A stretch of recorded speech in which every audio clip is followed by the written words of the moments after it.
Hey guys, Henny and Morton from FlippedNormals here. We have just released our introduction to ZBrush 2020. This is a project we've been working on for ages now, and we're incredibly happy to have this finally out.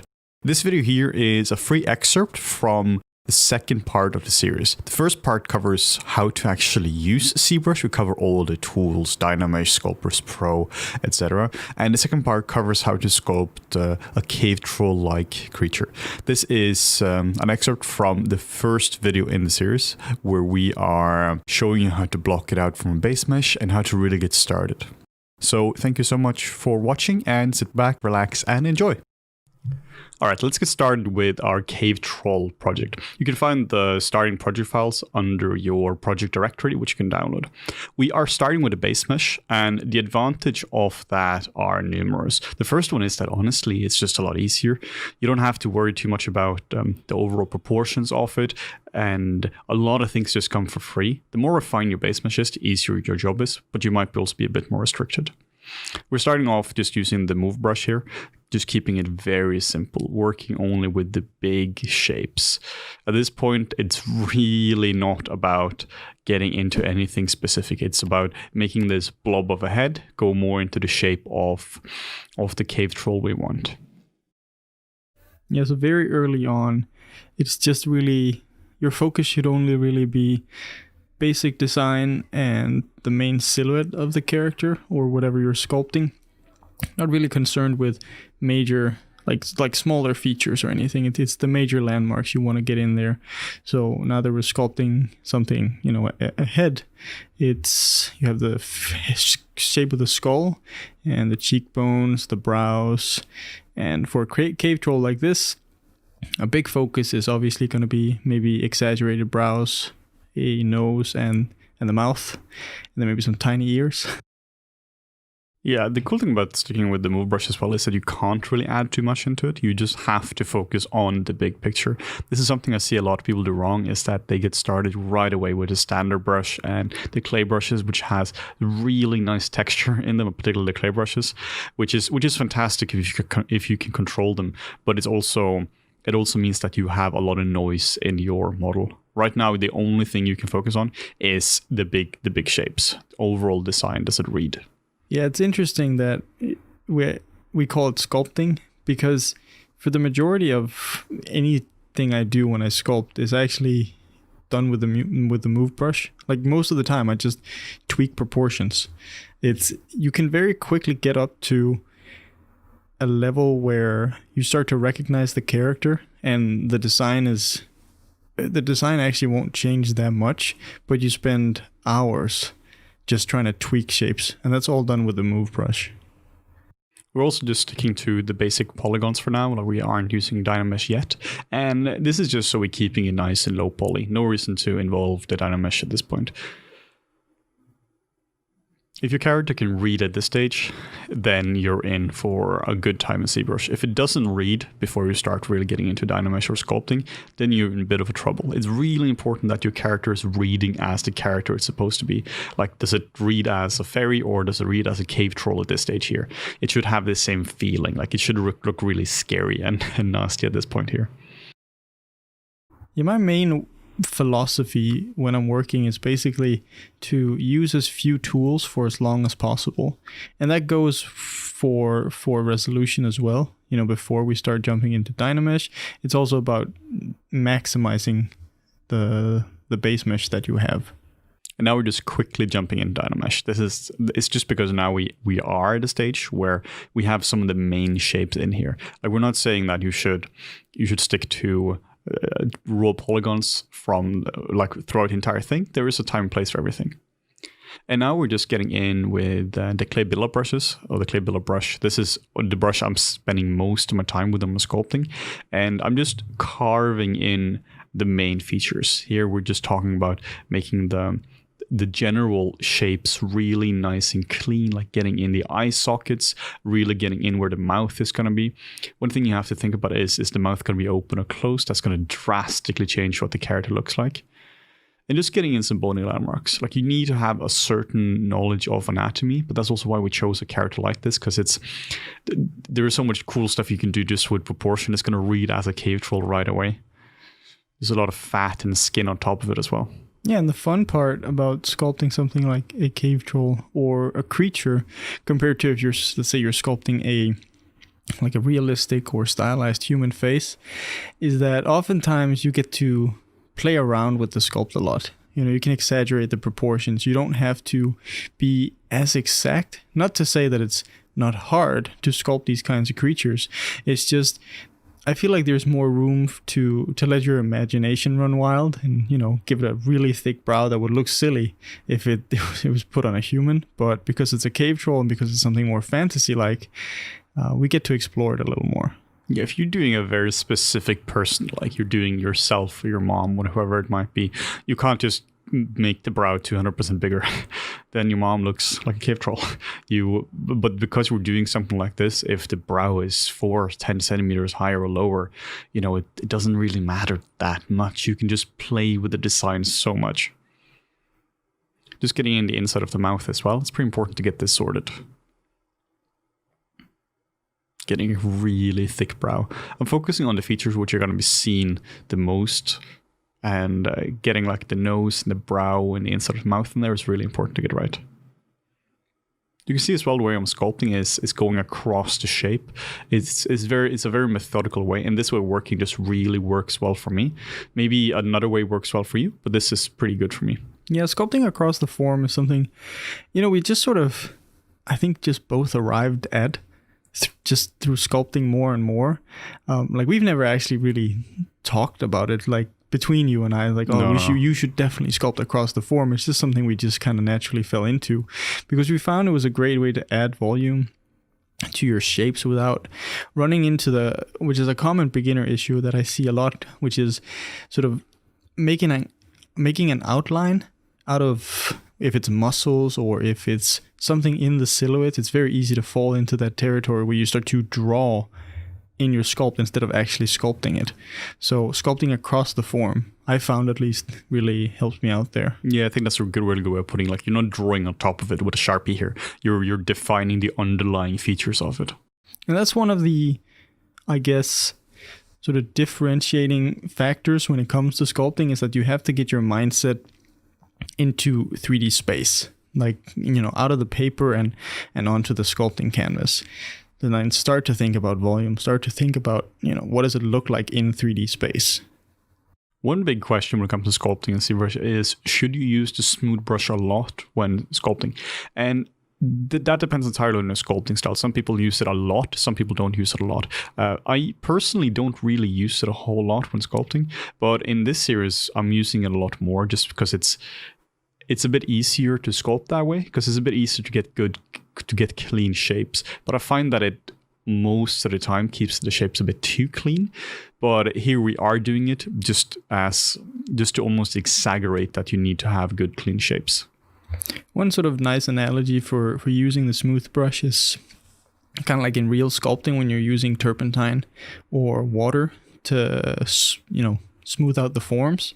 It kind of does the same thing. You take away a lot of the texture and a lot of the brush strokes and a lot of the imperfections that you might have created just through the normal sculpting process. Yeah, and some of these brush strokes are just complete noise. They don't do anything to it, but some of them also really add a lot of character to your sculpt. Yes. Just getting in some bony landmarks here, getting in some of the collarbones, getting in the traps as well. It's really important to block these in, because otherwise you're just dealing with random shapes. Getting in the sternocleidomastoids as well, which just go from behind your ear to where the sternum goes. It's really important to get this sorted. Yeah, I find that whenever you're sculpting faces or heads, it's not just sculpting the head. There's also everything that we're sculpting around it now, because it's all connected, and it can be kind of tricky to get a sense of what the character feels like if there's just a floating head. Also for presentation, then it's a lot easier to take, create a render or screenshot that at least has some shoulder and chest area in it instead of just being a floating head. They're just playing around with proportion. You can see how small the character actually is on screen. This is very deliberate. I used to sculpt a lot closer up, but that way you start focusing on the small things right away. Like right now, you can see it kind of reads as a character. You can see where the eyes are, the nose, and the mouth. But if we were to sculpt this really big right now, you would be focusing on a nostril, the shape of the eyelids, the helix of the ears, all these kind of things, which they are important. Of course, they're important. You can't have a cave troll without defined ears or a mouth, but they're not important at this stage. This is like 10 minutes into the actual sculpt. So really important that you don't focus on that too early. Yeah, and another really good tip is just to jump around. You see, that's what's happening here. There's never focus on one area alone, like trying to build up that one area until it's perfect. It's trying to make it all work in, it's all connected. So keeping everything at a decent level all the time, I feel like, at least personally, makes it a lot easier for me to sculpt, and it's a lot easier for me to have the overview of where I am in the sculpting process. You can also see by sculpting, we're actually sculpting quite slowly now. Like it's not like frantic brush strokes or anything like that, but we're just 10 minutes into the sculpt, and it's still, it's not looking terrible. It's looking basic, of course, but it's just my approach here, which is I'm thinking that slow is fast, because we are working so slowly and so methodically at this point, really thinking about the shapes. Everything just kind of falls into place. We're not doing strokes here just for the sake of it. Every single stroke we're doing, every single chunk of polygons we're moving with the move brush, it matters. So within just a few minutes, if you know what you're after and you have an idea of the sculpting principles, then you can really get to a high level quite quickly. And then, of course, there's an argument for, or there's a time and place for just sculpting like a crazy madman as well later on, but we'll get to that. This stage here has to be resolved before we get into crazy madman territory. Yeah, that's what we talked about before as well, where it's quite quick actually to get to this stage, but then the end stages where you try to perfect shapes and try to make sure the brows connect properly to the eyes and the eyelids sit properly in the skull. Like, it's those small details that you'll end up spending hours on. But if this basic shape isn't there from the beginning, you're going to struggle throughout your entire sculpt, try to correct it, try to compensate, just because you didn't build a proper foundation.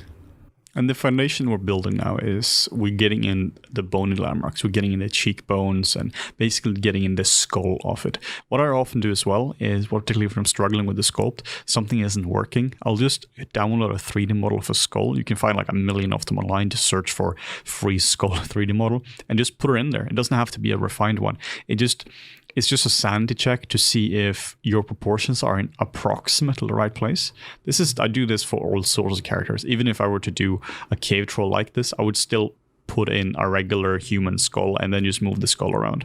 Yeah, not to mention always having reference at nearby. Like, usually I'll throw up some references on my second monitor, or use PureRef to just have an overlay of references on top.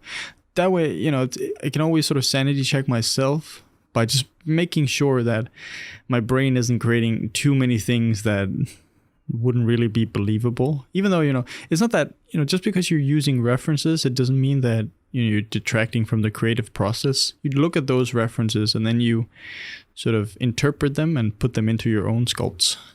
Yeah, the way I kind of been thinking about it recently about like should you use reference or not is like, when you're trying to recall a song and you're just trying to sing the lyrics and you have an approximate idea of what the lyrics are, but you have no actual idea what the specifics of it is. That's the same as when it comes to the references as well. When you're just going like a hey bitty bitty in the song, that's when that's equivalent to you not using reference and sculpting. That's when you have no idea what it actually looks like. A general idea, a cat has 4 legs, whatever it might be, but you have no idea what these 4 legs actually look like. One of my favorite things that we did there once was in one of our YouTube videos where we had a giraffe with zebra stripes, I think it was. And even for us, I don't know, we looked at it for 10 minutes or so. We're like, there's something off, but we couldn't quite figure out what it was. We're like, it's a giraffe with zebra stripes. But your brain is very good at just picking up patterns. And once it thinks something looks good enough, it'll just like tell you, yeah, that's that thing. Like when you're thinking of the shape of a tree or what a face looks like, you'll start to approximate things because you think you know what it looks like, just like with a song. Whereas we can agree most people can, they can remember the melody to a song, but most people can never really remember the lyrics to a song. No, no matter how many times you've actually listened to the song, you're still not going to get it wrong. You have to look up the lyrics of the song. Same thing here as well. Doesn't matter how many times you've seen like a monkey in the zoo. If you're trying to sculpt a monkey without looking at a reference, you are going to get it wrong. So when it comes to these tutorials, I'm not really that interested in people being able to create this cave troll. I'm interested in people being able to sculpt whatever they want to after they watch the video.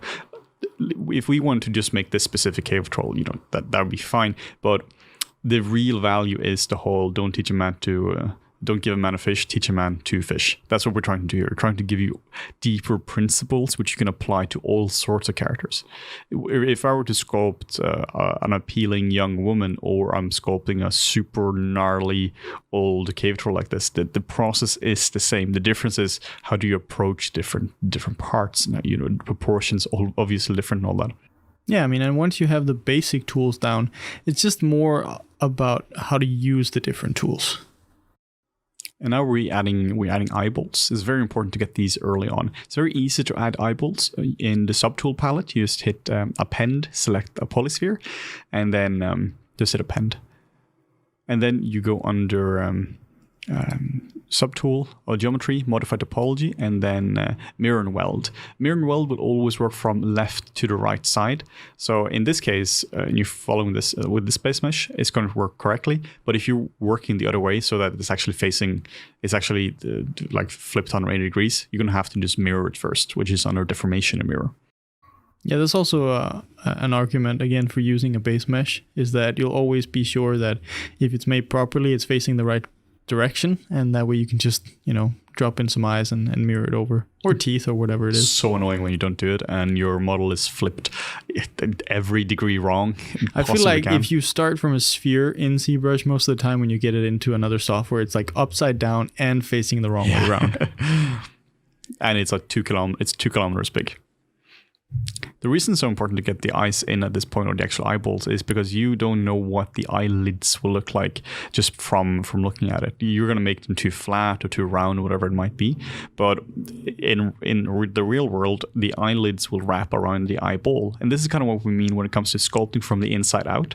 If you're sculpting from the inside out, that means that you're starting with the inside, which is the eyeballs, and then you're just putting everything around it. It is kind of what we're doing as well when it comes to adding the cheekbones as well. We just aren't explicitly adding the cheekbones. We're just kind of visualizing adding the cheekbones. But then you're just sculpting around the cheekbones.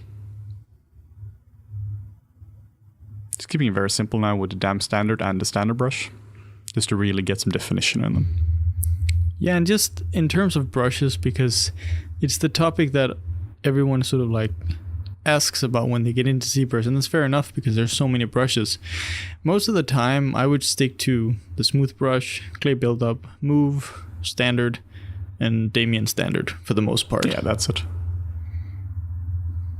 There's of course arguments for using insert train brushes and insert dragon bone brushes here and there, but in general I try to stay very basic, and trim dynamic as well. Actually, that one gets used a lot as well.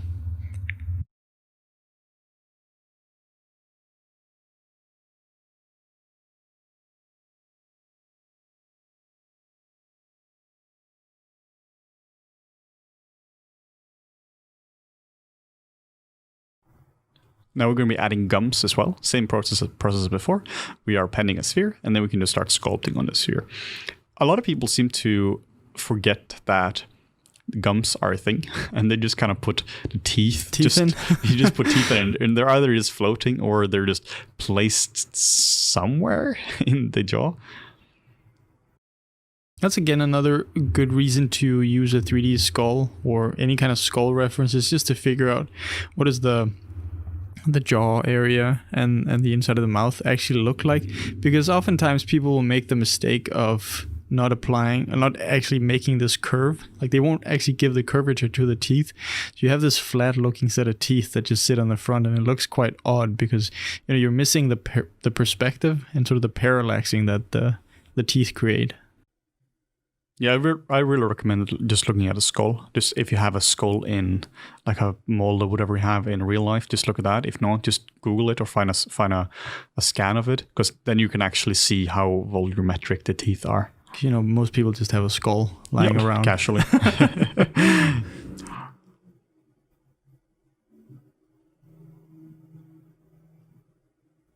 And you can just see here that there aren't any sudden movements or frantic strokes. It's just slow, controlled moves to move volume around. The way I think about it is, if you're doing a stroke and you don't know why you're doing a stroke, you shouldn't have done it. If you're just like cross-hatching like crazy and just going mad because you saw some guys speed sculpting on YouTube and you want to replicate that, you just need to take a step back. Yeah, it's important to actually think about why you're doing the action that you're doing. Like just moving your pen fast doesn't mean that you'll get good at sculpting. It has to be deliberate. And of course, even if you're sculpting fast, the more you do it, the faster you're going to get. But there has to be a reason behind it.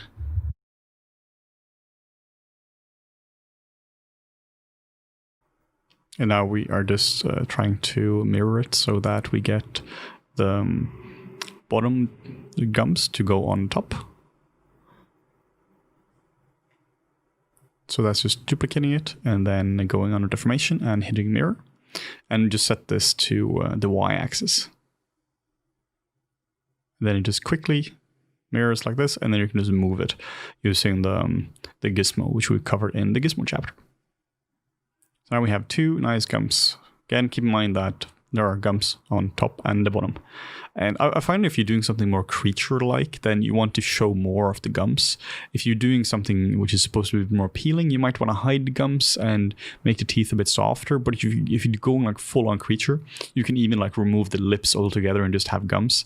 That's like an example if you're doing like a crocodile or something like that, where the teeth are just kind of stuck to the face. Yeah, for a brute character like this, having more visible gums and smaller teeth combined with the very large brow area, that kind of gives it that less intelligent creature vibe, which is probably what you want for a cave troll. Not known to be the most intelligent of creatures in the fantasy world. No, he's more smash, less read.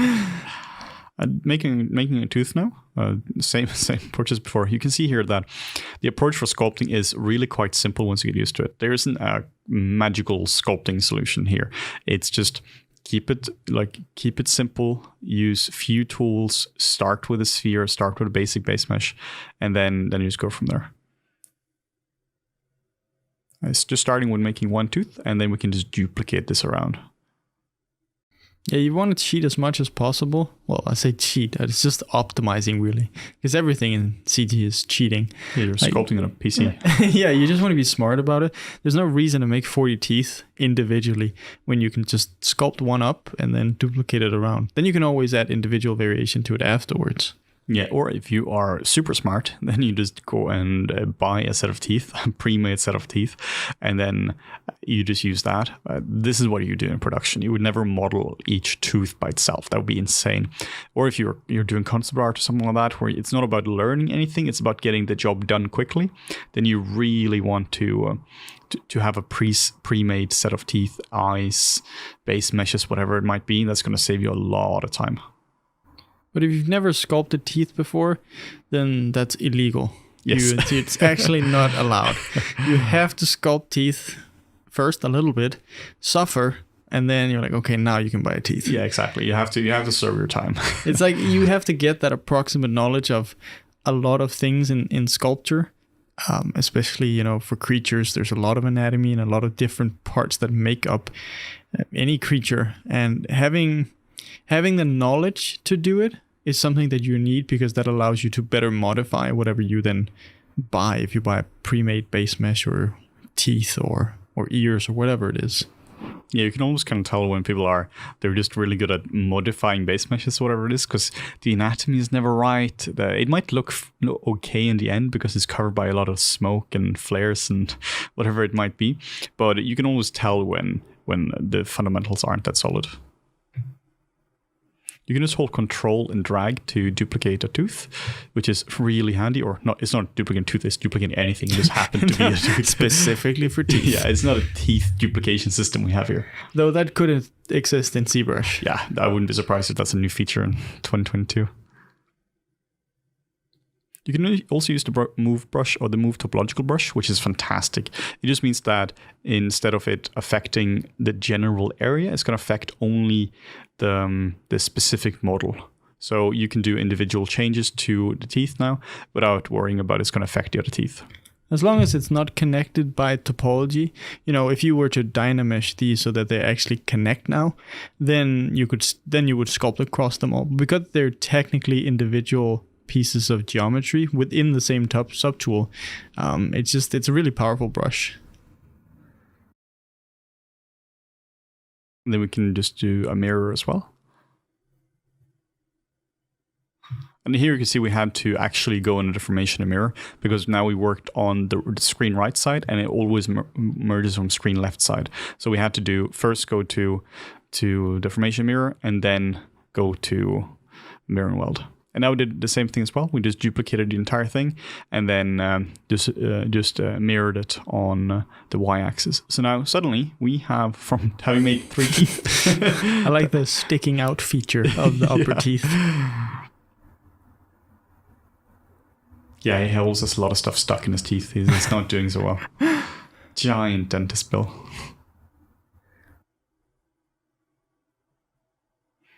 Yeah, really don't underestimate the teeth. If you have a portrait with a person with great teeth and then you have the same person with terrible teeth or Photoshop bad teeth, it's just going to look like a whole different person. It's so important that the teeth, they fit the kind of character he is. This is like a scary character, so he's going to have scary teeth. You can't give this guy Brad Pitt teeth or the opposite. Oh, maybe that would actually be more horrifying. Yeah. A cave troll with perfect teeth. Yeah. No, but like all of these small elements just make up a character. One example that we've talked about many times is eyebrows for humans. Is when you're doing a sculpt or you're doing a sculpt of a celebrity or whatever it is, you might have everything is perfect. All your cameras are lined up and everything matches, but the eyebrows aren't there. And that just makes it look strange. Or maybe your character in real life has a beard and you're sculpting it without the beard. Now, all of a sudden, a huge part of the volume of the face is actually missing. So it doesn't look like the character. I'm sure the eyebrow industry is $1 billion industry a year. And now when you're sculpting your character, you aren't even considering that there is hair there. Yeah. Well, the person who you're sculpting is spending like 20 minutes, I don't even know anything, 20 minutes a week on your eyebrows. And just combing those eyebrows and just plucking those eyebrows. Exactly. And you don't even have the hair in the area. But it is funny with areas like that where you can, even for eyebrows, it's not that you have to sit there and sculpt like individual strands of hair for the eyebrows. It's just more of when you're doing your initial sculpt, indicating that the volume of hair is there. Because it's not that there's a lot of hair usually, but it just builds up just a little bit and sort of frames the rest of the face really nicely. Yeah, I mean, hell, even if you have the hair, but you were to dye them from bright to dark or to pink or whatever it might be, now it's going to have a drastic difference on the face. I don't think this guy has too much. He doesn't have very lush eyebrows. No, he spends 5 minutes a week on his eyebrows. Yeah. He only plucks one of them. You can see here as well when I was sculpting the inside of the mouth here, or the lips, that I'm treating the lips as a full volumetric feature. Like I remove the gums, I just solo the model so that you can see it from the inside of the mouth as well. It's not like a drawn line you put on top of your sculpt. It has real volume. Now just using the smooth brush a little bit, just holding on the shift key and just simplifying the shapes. I'm not smoothing to because I'm smoothing to just simplify, just to make it stronger. I'm not just smoothing because I'm not sure what I want. I'm smoothing specifically to make the model stronger. Simplify to make your model stronger. And now eyebrows. Fantastic eyebrows. Growing the other way. That is something you want to think about if you want to make this character fully realistic. Obviously, this is just going to be a sculpt, but if you want to make him into like something photorealistic with textures and shaders, you're going to have to do a grooming pass on him as well. Maybe it's just some light peach fuzz, or there's definitely going to be some facial hair. Like I don't really know of any creatures which has no hair whatsoever. What about that cat? That like weird cat. Oh yeah, maybe. Without hair. Yeah, maybe. But that's just creepy. Yeah. So don't do that. In general, it's even if it's just that light peach fuzz, it's like the peach fuzz is just catches a little bit of light, usually rim light. You start to see it on the silhouette of a character. There's just something on the edge of the character that catches light. That's those tiny hairs that everyone has everywhere, basically everywhere on your body. I think except the palms of your hands and soles of your feet, probably. Oh yeah, that'd be weird if you had hair there. I got over that. Kind of slippy. You also need to think about that you need to sculpt every single area. Like if you have the gums, you need to sculpt the gums. You can't just leave them as smooth little pieces there. Same with teeth. You have to go in and sculpt the teeth individually, properly get into it.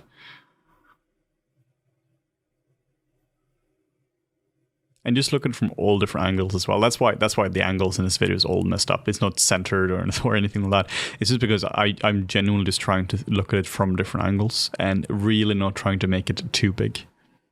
And now for creatures, most of the time, like the angles, I mean, you just look at it from everywhere. But I find that, especially for sculpting people, looking at it from below and from the back, sort of like 3/4 from the back, those views often get overlooked because, yeah, you're focused on sculpting your character from profile or straight on. But those views are excellent for checking the silhouette and checking the form. So just keep that in mind that, you can check it from a lot of different angles that isn't just profile and straight on. And when I'm also sculpting for more production or for personal pieces and not for tutorials, I'm constantly rotating. Now I'm trying to find an angle and just sculpting a bit from that angle, because otherwise the tutorial is literally unwatchable. We've done that before where you have to spend like 2 days just fixing it. But this is simplifying the approach a little bit, but it is a good idea to kind of exhaust every angle for as much as you can. Yeah, I'm definitely a lot more frantic with my view selection when I'm sculpting just for myself. You can just alt-click to go between different subtools here. So now you can just see hitting alt and clicking on the mouth and the gums and the eyes, and just you don't even have to go into the subtool palette for that at all.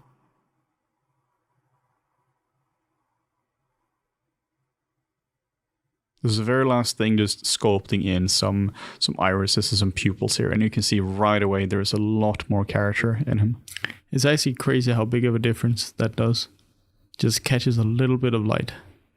Thank you so much for watching this free excerpt. There are 3 more videos in the sculpting series where we take it from the stage it's currently at, which is very much in its infancy, to a way more refined version, and then we go through the mid-frequency, and finally we will go in and we will detail everything here to make this into something which you can really use for concepting or early stages in production. The rest of the series also covers everything you need to know about ZBrush, from how to navigate the interface, how to really use Dynamesh, C-spheres, posing with C-spheres, all the brushes you ever need, array mesh, using NPR filters, how do you import and export from Maya and ZBrush, using the new universal camera, Zizu, all the cool new features in ZBrush 2020, and much more. So if you're interested in this, make sure to check out the link in the description and head to the FlippedNormals marketplace to get the new introduction to ZBrush 2020.